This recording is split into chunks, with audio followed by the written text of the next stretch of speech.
Next जो adrenergic agonist है वो है अल्बुट्रॉल, मेटाप्रोटेनोल, टर्ब्यूटेलिन। ये कहाँ पे एक्ट करती हैं? बीटा 2 रिसेप्टर्स पे।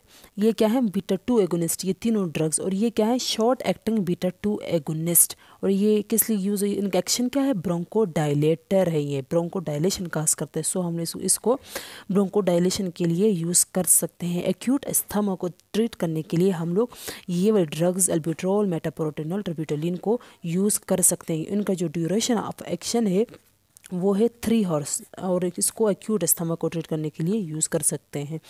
और ये जो अल्बुट्रॉल है ये मोर सेलेक्टिव बीटा 2 है। ये सेलेक्टिवली भी, बाकी जो है फिर इधर उधर बीटा 1 पे एक्ट कर लेंगे, लेकिन ये जो अल्बुट्रॉल है ये क्या है? मोर सेलेक्टिव बीटा 2 एगोनिस्ट है।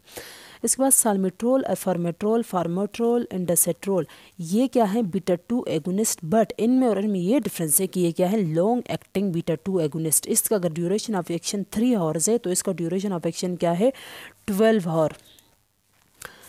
इसका ड्यूरेशन ऑफ एक्शन 12 आवर। और ये भी क्या है? इसी की तरह ब्रोंको डायलेटर है। बाकी सब सेम है। अस्थमा के लिए यूज़ होता है, COPD के लिए यूज़ होता है, क्रोनिक ऑब्स्ट्रक्टिव पल्मोनरी डिजीज़ के लिए। बट ये है कि इसमें डिफरेंस कि ये लॉन्ग एक्टिंग है और वो शॉर्ट एक्टिंग है। और इन ड्रग्स को यूज़ करते वक्त हम लोग क्या करेंगे? ये जो ड्रग्स है इसको कम्बिनेशन में देंगे। किस चीज़ के कम्बिनेशन के साथ देंगे? कॉर्टिकोस्टेरॉइड। कॉर्टिकोस्टेरॉइड के कम्बिनेशन में हम लोग ये वाले ड्रग्स देंगे। क्यों? क्योंकि ये वाले ड्रग्स जो है वो अस्थमा रिलेटेड डेथ्स काज करती हैं, तो हम लोग इसको कॉर्टिकोस्टेरॉइड्स के साथ कॉम्बिनेशन में ये वाले ड्रग्स जो है वो देते हैं। इसके बाद हमारे पास जो है वो मेराबिग्रोन है। मेराबिग्रोन जो है वो मेराबिग्रोन ये बीटा 3 एगोनिस्ट है। Beta 3 agonist. और ये यूज़ किस लिए होता है? ये इसका एक्शन क्या है? ये ब्लैडर को रिलैक्स करता है, ब्लैडर को रिलैक्स करता है और ब्लड प्रेशर को डिक्रीज करता है, ब्लड प्रेशर को डिक्रीज करता है। इसके अलावा ये डिजॉक्सिन के लेवल को ज़्यादा करता है, डिजॉक्सिन का प्लाज्मा लेवल। कैसे? ये वो साइटोक्रोम जो इसको मेटाबोलाइज करता है, वो कौन है? Cytochrome P2D6। ये साइटोक्रोम इसको मेटाबोलाइज करता है। लेकिन ये मेटाबोग्रोन क्या करता है? इसको इनहिबिट जब करता है तो ये फिर मेटाबोलाइज नहीं होगा, तो ये प्लाज्मा ब्लड में ये ज़्यादा टाइम तक रहेगा और इसका प्लाज्मा लेवल जो है वो ज़्यादा ही रहेगा, कम नहीं होगा। तो ये मेटाबोग्रोन का क्या है? Drug interaction. इसके बाद हमारे पास जो है वो एड्रेनर्जिक एगोनिस्ट जो है वो क्या है? डोपामीन। डोपामीन किन रिसेप्टर्स पे एक्ट करता है? वो डिपेंड करता है इसके डोज पे। डोपामीन अगर हम लोग इसका लो डोज यूज़ करते हैं तो लो डोज में ये कौन से रिसेप्टर्स पे एक्ट करता है? डोपामीन रिसेप्टर्स पे। अगर इसका हम लोग मॉडरेट डोज में यूज़ करते हैं, इंटरमीडिएट डोज में, तो ये एक्ट करता है बीटा 1 रिसेप्टर्स पे। अगर हम लोग इसका हाई डोज यूज़ करते हैं डोपामीन का तो ये अल्फा 1 रिसेप्टर्स पे एक्ट करता है। तो D1 रिसेप्टर्स पे एक्ट करके ये क्या काज करता है? वेजो डायलेशन। ये रिसेप्टर्स हमें कहाँ पे नजर आएंगे? ये रीनल ब्लड वेजल्स में, जो किडनी की तरफ जो है वेजल्स, किडनी में जो वेजल्स हैं किडनी की तरफ सप्लाई है उसको बोलते हैं रीनल ब्लड वेजल। वहाँ पे है, वहाँ पे ये क्या काज करती हैं? D1 रिसेप्टर्स पे एक्ट करके रीनल डायलेशन काज करती हैं। कहीं पे अगर किडनी की तरफ ब्लड फ्लो कम हो रहा हो किसी डिजीज़ में, हम लोग ये ड्रग यूज़ करते हैं ताकि रीनल ब्लड फ्लो जो है वो ज़्यादा हो जाए। और बीटा 1 रिसेप्टर्स पे एक्ट करके ये क्या करती हैं? हमें पता है बीटा 1 रिसेप्टर्स कहाँ पे? ये हार्ट के ऊपर है और किडनी के ऊपर है। तो हार्ट के ऊपर एक्ट करके ये हार्ट रेट को ज़्यादा करता है और किडनी के ऊपर एक्ट करके रेनिन के रिलीज को ज़्यादा करते हैं। तो इस तरह ब्लड प्रेशर को ज़्यादा करेगा, कार्डियक आउटपुट को ज़्यादा करेगा, हार्ट रेट ज़्यादा करेगा। और हाई डोज में अल्फा 1 रिसेप्टर्स पे एक्ट करते हैं। और अल्फा 1 रिसेप्टर्स हमें पता है ये वेजल्स के ऊपर ये एक्ट करके क्या काज करेगा? वेजो कंस्ट्रक्शन। तो वेजो कंस्ट्रक्शन जब ये काज करेगा तो क्या होगा? ब्लड प्रेशर हमारा ज़्यादा हो जाएगा। ये क्या है? डोपामीन की एक्शन, डोज डिपेंडेंट एक्शन। तो हम लोग डोपामीन के अब यूजेस क्या हैं? इसको किस किस चीज़ के लिए यूज़ करते हैं? डोपामीन को हम लोग कार्डियोजेनिक शॉक के लिए यूज़ करते हैं। जब जो है वो कार्डियोजेनिक शॉक हो उसको ट्रीट करने के लिए इसको यूज़ करते हैं। सेप्टिक शॉक को ट्रीट करने के लिए यूज़ करते हैं। सेप्टिक शॉक में क्या होता है कि ब्लड इन्फेक्शन होता है, डायरिया, वोमिटिंग होता है जिससे, और हाइपोटेंशन होती है। तो हाइपोटेंशन से बचने के लिए हम लोग क्या तो ब्लड प्रेशर जब कम होता है हाइपोटेंशन में तो उसको ज़्यादा करने के लिए हम लोग इसको यूज़ करते हैं। तो ये हाइपोटेंशन का मतलब ब्लड प्रेशर को ज़्यादा करेगा। ये हाइपोटेंशन के लिए यूज़ होता है। ज़ाहिर सिंपल जो हाइपोटेंशन हो गया या फिर एनेस्थीसिया रिलेटेड हाइपोटेंशन हो गया, तो हम लोग इसको यूज़ कर सकते हैं। ब्रेडिकार्डिया में जब हार्ट रेट कम हो तो हम लोग इसको यूज़ कर सकते हैं। डोपामीन कोई हार्ट रेट को ज़्यादा करता है। हार्ट फेलियर में हम लोग यूज़ करते हैं, जब हार्ट जो है वो पंप ब्लड को पंप ना कर सकता हो, तो हार्ट जो है वो बिल्कुल वो उसकी जो स्टिमुलेटरी जो एक्शन है वो कम हो गया, इनहिबिट होने वाला हो, तो हम लोग इस ड्रग को यूज़ करके हार्ट को दोबारा से स्टिमुलेट कर सकते हैं और हार्ट रेट को इंक्रीज़ जो है वो कर सकते हैं। इसके जो एडवर्स ड्रग रिएक्शन है डोपामीन के, वो क्या है? ये एरिथमिया काज करता है। ये बीटा 1 रिसेप्टर्स पे एक्ट करके हार्ट रेट को तो ज़्यादा करता है, लेकिन कभी कभी ये क्या करता है, एरिथमिया काज करता है। हार्ट का जो रेट है उसको अपने एक उस लिमिट से वो बाहर करते थे, मतलब हार्ट का जो रेट है जो एक नॉर्मल उसमें था वो क्या हो जाएगा, क्या हो जाएगा, एबनॉर्मल हो जाएगा। ये हाइपर टेंशन काज करता है, ज़ाहिर है। अल्फा 1 रिसेप्टर्स पे एक्ट करके ये क्या करता है, वेजो कॉन्स्ट्रिक्शन, तो ब्लड प्रेशर को ये ज़्यादा करेगा और ये नोजिया काज करता है। इसके बाद नेक्स्ट जो एड्रेनर्जिक एगोनिस्ट है वो है फिनलडोपम। फिनलडोपम ये क्या है, एड्रेनर्जिक एगोनिस्ट। ये कौन से रिसेप्टर्स पे एक्ट करती हैं? D1 रिसेप्टर्स पे। ये D1 एगोनिस्ट है। D1 रिसेप्टर्स हमें पता है कहाँ पे, ये रीनल ब्लड वेजल्स में है। ये जब इन वेजल्स पे ये एक्ट करेगी तो क्या करेगी, इन वेजल्स को ये डायलेट करेगी। जब ये वेजल्स डायलेट होंगी तो किडनी की तरफ ब्लड फ्लो जो है वो ज़्यादा हो जाएगा। और फिनलडोपम से क्या हुआ, वेजोडाइलेटर है और इसकी जो हाफ लाइफ है वो क्या है, 10 मिनट इसकी हाफ लाइफ है। तो ये वेजोडाइलेटर है, सो ये हाइपरटेंशन को भी ट्रीट करने में ये यूज़ होता है। फिनलडोपम हाइपरटेंशन को भी ट्रीट करने में ये यूज़ होता है। और ये कैसे लिया जाता है, एडमिनिस्टर किया जाता है आईवी इन्फ्यूजन के ज़रिए, बॉडी में इसको एडमिनिस्टर किया जाता है फिनलडोपम को। इसके एडवर्स ड्रग रिएक्शन क्या है फिनलडोपम के? फिनलडोपम जो है वो हेडेक काज करता है, इसके अलावा ये फ्लशिंग काज करता है, ज़ाहिर है वेजोडाइलेशन काज करता है ना, तो इस वजह से ये जो साइड इफ़ेक्ट से हमें नज़र आएंगे। डिजीनेस काज करता है, नोजिया काज करता है और टेकिकार्डिया काज करता है। टेकिकार्डिया इस वजह से कि वो क्या करता है, हमें पता है कि वेजोडाइलेटर है, तो रिफ्लेक्स एक्शन के ज़रिए जब बैरो रिसेप्टर्स ने जो देखा कि ब्लड प्रेशर कम है, तो रिफ्लेक्स एक्शन जो है वो कंपनसेटरी एक्शन जो स्टार्ट हो जाता है। तो हार्ट रेट को ये क्या किया जाता है, क्या बॉडी जो खुद बहुत हार्ट रेट को ज़्यादा करती है, जिसकी वजह से टेकिकार्डिया हो जाता है। टेकिकार्डिया इस वजह से कि मुसलसल वेजोडाइलेशन की वजह से, पेरिफेरल रेजिस्टेंस डिक्रीज़ होने की वजह से ब्लड प्रेशर कम होगा, तो हार्ट रेट जो है वो क्या हो जाएगा, ज़्यादा हो जाएगा और टेकिकार्डिया हो जाएगा। इसके बाद जो नेक्स्ट ड्रग है एड्रेनर्जिक एगोनिस्ट वो है डोब्यूटामीन। डोब्यूटामीन किन रिसेप्टर्स पे एक्ट करती है? बीटा 1 एगोनिस्ट है ये। बीटा 1 रिसेप्टर्स हमें पता ही है कहाँ पे, ये हार्ट के ऊपर है। तो ये क्या करेगा, बीटा 1 पे जब एक्ट करेगा तो इसका एक्शन क्या होगा, हार्ट रेट को ज़्यादा करेगा, कार्डियक आउटपुट को ज़्यादा करेगा, सो बीपी ज़्यादा हो जाएगा। और ये डोब्यूटामीन जो है ये एपिनेफ्रिन लोगों की तरह ये क्या है, कैटिकोल अमाइन है। तो कैटिकोल अमाइन हमें पता है, कैटिकोल अमाइन जो है वो ब्लड ब्रेन बैरियर को क्रॉस नहीं करता, इसके ऊपर हाइड्रोक्सिल ग्रुप है, ये मेम्ब्रेन बैरियर्स वालों को क्रॉस नहीं करता, क्योंकि क्या पोलर है, एपिनेफ्रिन, नॉरएपिनेफ्रिन, डोब्यूटामीन और इंडास्ट्रोल जो है क्या है, ये कैटिकोल अमाइंस हैं।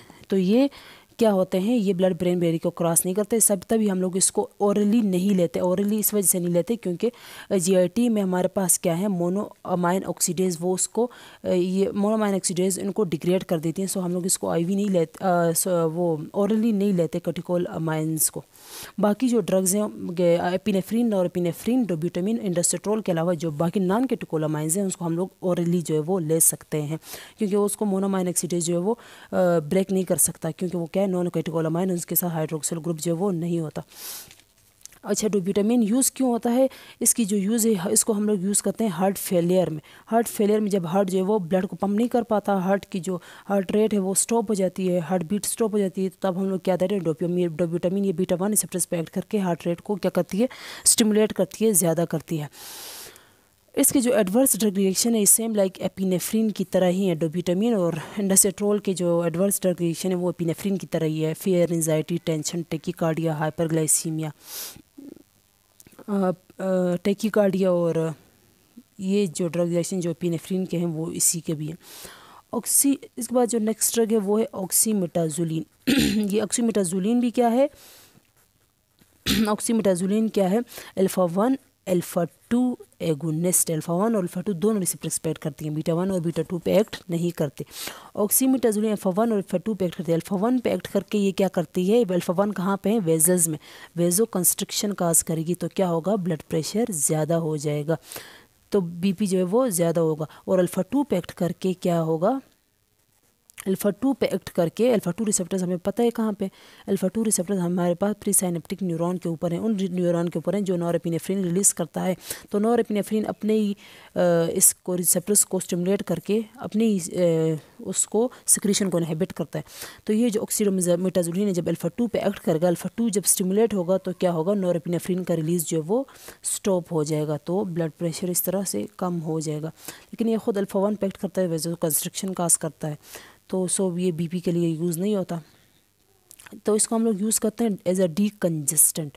यूजेस इसकी क्या है, डीकंजेस्टेंट के तौर पे ये यूज़ होता है। डीकंजेस्टेंट क्या है, हम जब कंजेस्टेंट की वजह से नोज़ में क्या होता है, नोज़ में क्या होता है कि नोज़ हमारी जो है वो रेड हो जाती है, और म्यूकस की सिक्रीशन नोज़ में ज़्यादा होती है। क्यों, अक्सर ये एलर्जिक पेशेंट्स को ना, तो जब भी ये किसी चीज़ को वो करते हैं, इनहेल कर लेते हैं, जब कोई चीज़ या कि नाक से मतलब कोई खुशबू वगैरह से, तो क्या होता है कि वहाँ पे वेजो डायलेशन हो जाती है। तो वेजो डायलेशन की वजह से उनकी नाक जो वो रेड हो जाती है और वहाँ पे म्यूकस की सिक्रीशन बहुत ज़्यादा हो जाती है। हम लोग क्या देंगे उन बंदों को ऑक्सीमेटाजोलिन का नेज़ल स्प्रे। ये जो नेज़ल स्प्रे है ये क्या करेगा, वेजो कंस्ट्रिक्शन करेगा। जब वेजो कंस्ट्रिक्शन होगी तो वहाँ पर ब्लड फ्लो कम हो जाएगा नोज़ में, तो रेड नोज़ जो है वो वापस सही हो जाएगी, ब्लड फ्लो कम हो जाएगा और म्यूकस का सिक्रीशन भी जो है वो कम हो जाएगा। तो इस तरह से हम लोग इसको यूज़ कर सकते हैं as a decongestant. Eye drops में ये यूज़ होता है। आई ड्रॉप्स में उन लोगों में जिनकी आइज़ रेड हो जाती हैं, तो आइज़ रेड होने की वजह क्या होती है, वहाँ पे ब्लड फ्लो ज़्यादा होता है, तो ये ब्लड फ्लो को कम करता है। कैसे, वेजो कंस्ट्रिक्शन खास करके, तो रेड आइज़ को ये इस तरह ट्रीट करेगा। इसके एडवर्स ड्रग रिएक्शन क्या है, ऑक्सीमेटाजोलिन के नर्वसनेस ये काज करता है, इसके अलावा ये हेडेक काज करता है, और ट्रबल इन स्लीपिंग, ये इसके क्या है, एडवर्स ड्रग रिएक्शंस। इसके बाद नेक्स्ट जो हमारी ड्रग है वो है फिनाइल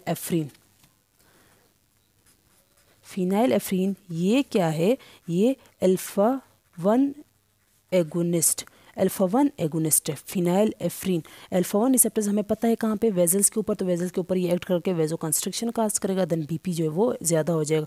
तो इसके एक्शन क्या है, ये ब्लड प्रेशर को ज़्यादा करता है। जब ये जस्ट अल्फ़ा 1 पे एक्ट करता है ना वेजल्स के ऊपर, तो मतलब हार्ट वगैरह के ऊपर एक्ट नहीं करता बीटा 1 रिसेप्टर्स के ऊपर, तो ये क्या करता है, वेजो कंस्ट्रिक्शन। तो वेजो कंस्ट्रिक्शन जब होगी तो बेरो रिसेप्टर्स चेक करेगा कि ब्लड प्रेशर जो है वो ज़्यादा है, वेजो कंस्ट्रिक्शन है। जब ब्लड प्रेशर ज़्यादा होगा तो ब्रेन की तरफ मैसेज जाएगा, वापस रिफ्लेक्स एक्शन के जरिए क्या होगा, हार्ट रेट जो है वो डिक्रीज़ हो जाएगा। हार्ट रेट इतना डिक्रीज़ हो जाएगा, मुसलसल ब्लड प्रेशर के ज़्यादा होने की वजह से हार्ट रेट इतना डिक्रीज़ हो जाएगा कि क्या होगा, बंदे को ब्रेडिकार्डिया। तो ये क्या काज करता है, रिफ्लेक्स ब्रेडिकार्डिया। फिनाइलेफ्रिन की वजह से रिफ्लेक्स ब्रेडिकार्डिया हो जाता है। तो इसकी यूजेस क्या है फिनाइलेफ्रिन के, फिनाइलेफ्रिन को हम लोग किस चीज़ के लिए यूज़ करते हैं, हाइपोटेंशन को ट्रीट करने के लिए यूज़ करते हैं।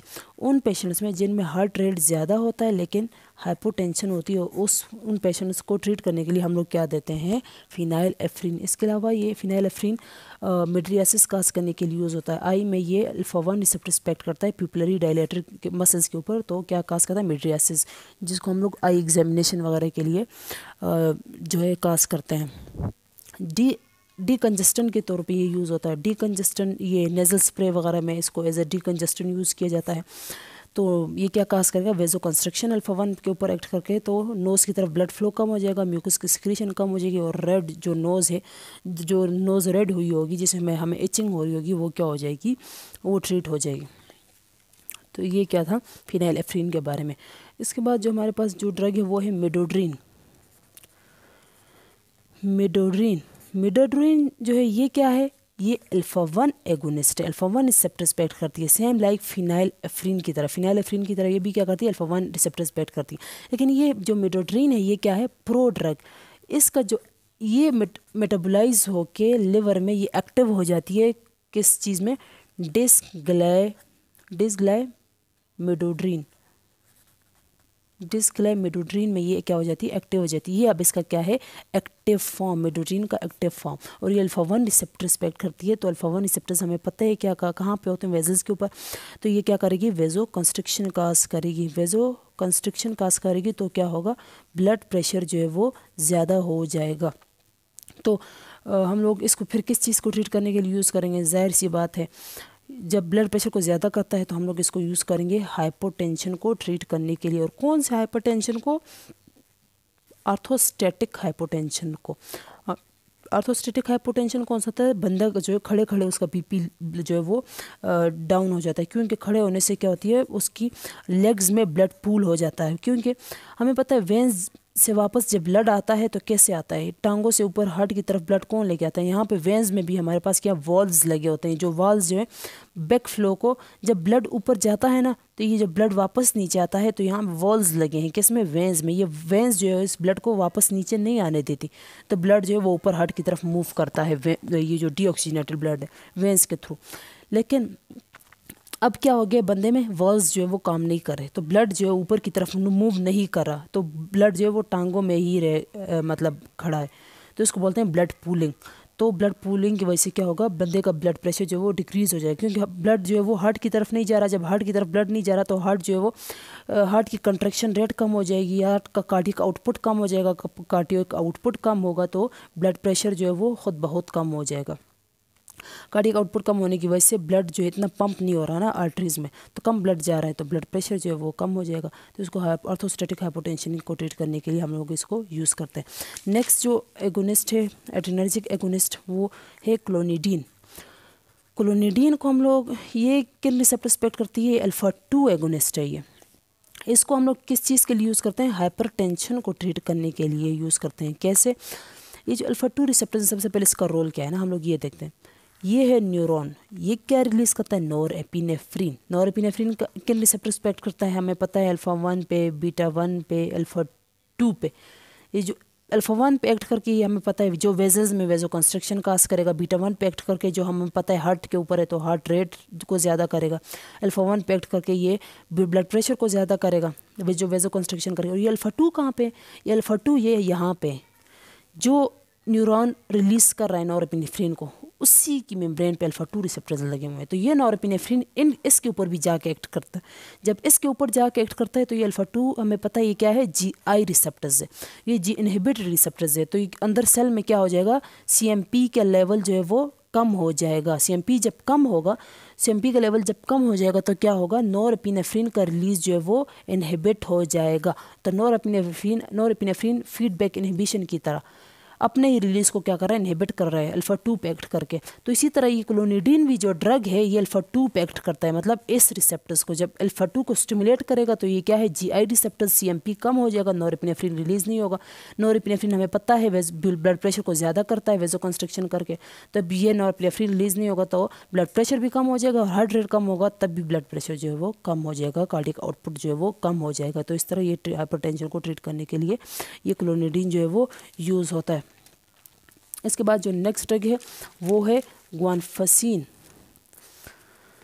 ग्वानफसीन जो है वो क्या है, ग्वानफसीन जो है वो अल्फा 2 रिसेप्टर, अल्फा 2 एगोनिस्ट है, अल्फा 2 रिसेप्टर्स पे एक्ट करता है। ये किस चीज़ के लिए यूज़ करें, अल्फा 2 रिसेप्टर्स, जैसे मैंने अभी मैकेनिज्म बताया, अल्फा 2 पे एक्ट करके नॉरएपिनेफ्रिन को डिक्रीज करता है, इस तरह भी अल्फा 2 पे एक्ट करके नॉरएपिनेफ्रिन के रिलीज़ को कम करता है। और ये इसको यूज़ किस लिए किया जाता है, इसका जो यूज़ है वो हम लोग ट्रीट करते हैं इस ड्रग को, ADHD को। ADHD क्या है, ये हमारे पास क्या है, डिजीज़ है, attention defect hyper activity disorder, hyper activity disorder.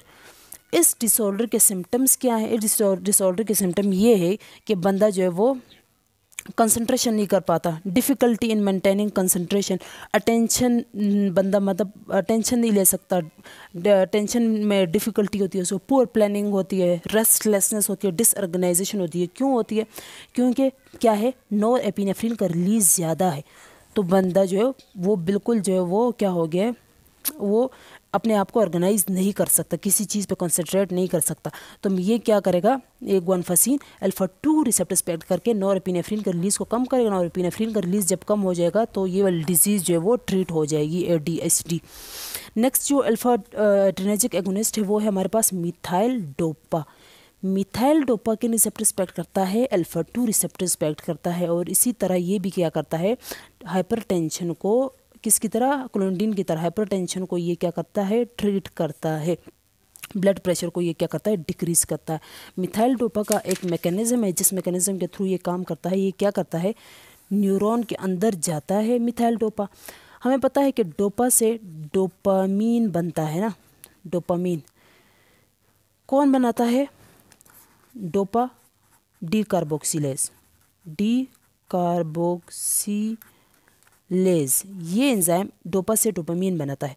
लेकिन हम लोगों ने अब क्या लिया हुआ है, methyl dopa. Methyl dopa drug हमने ली है, तो ये मिथाइल डोपा आएगा, डोपा की जगह ये जो है डोपा डीकार्बोक्सिलेज के साथ अटैच होगा, और ये एंजाइम मिथाइल डोपा को किस में कन्वर्ट करेगा, मिथाइल डोपामीन में।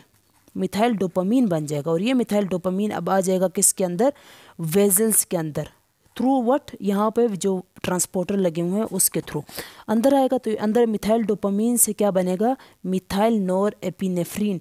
कौन बनाएगा यहाँ पे मिथाइल नॉरएपिनेफ्रिन, हमारे पास क्या है, डोपामीन हाइड्रोक्सिलेज, वो मिथाइल डोपामीन से मिथाइल नॉरएपिनेफ्रिन बनाएगा। और जब क्या होगा, सिग्नल आएगा, डीपोलराइजेशन काज होगी अंदर, पॉजिटिविटी और बाय नेगेटिविटी, तो ये कैल्शियम क्या होगा, डिपोलराइजेशन की वजह से कैल्शियम अंदर आएगा, और कैल्शियम क्या करेगा, इस वेजिकल को यहाँ पे फ्यूज़ करवाएगा और रिलीज करवाएगा किसको, इस मिथाइल नॉरएपिनेफ्रिन को। Same like norepinephrine, methyl norepinephrine release होगा। तो यहाँ पे अगर नॉरएपिनेफ्रिन के कौन से रिसेप्टर्स हैं आगे हमें, लाइक वेजल्स में क्या है, अल्फा 1 रिसेप्टर्स है, तो ये मिथाइल नॉरएपिनेफ्रिन अल्फा 1 पे भी एक्ट करेगा, और इसी तरह अपने ही अल्फा 2 पे भी एक्ट करेगा। ये जो मिथाइल नॉरएपिनेफ्रिन है ये अल्फा 1 पे इतना स्ट्रांगली एक्ट नहीं करता जितना अल्फा 2 पे एक्ट करता है। अल्फा 2 पे जाके स्ट्रांगली एक्ट करता है, और क्या करेगा, अल्फा 2 को स्टिमुलेट करेगा। जब ये स्टिमुलेट होगा, हमें पता है ये GI रिसेप्टर्स हैं, इनहिबिटरी रिसेप्टर्स हैं, तो अंदर जो है वो CMP का लेवल जो है वो कम हो जाएगा। जब CMP का लेवल कम होगा तो ये जो न्यूरॉन है वो नॉरएपिनेफ्रिन के रिलीज को इनहिबिट करेगा। जब नॉरएपिनेफ्रिन जो है वो नहीं होगा तो वेजोकंस्ट्रिक्शन नहीं होगी, और ब्लड प्रेशर जो है वो, वेजोकंस्ट्रिक्शन नहीं होगी, वेजोडाइलेशन होगी, तो ब्लड प्रेशर जो है वो कम हो जाएगा।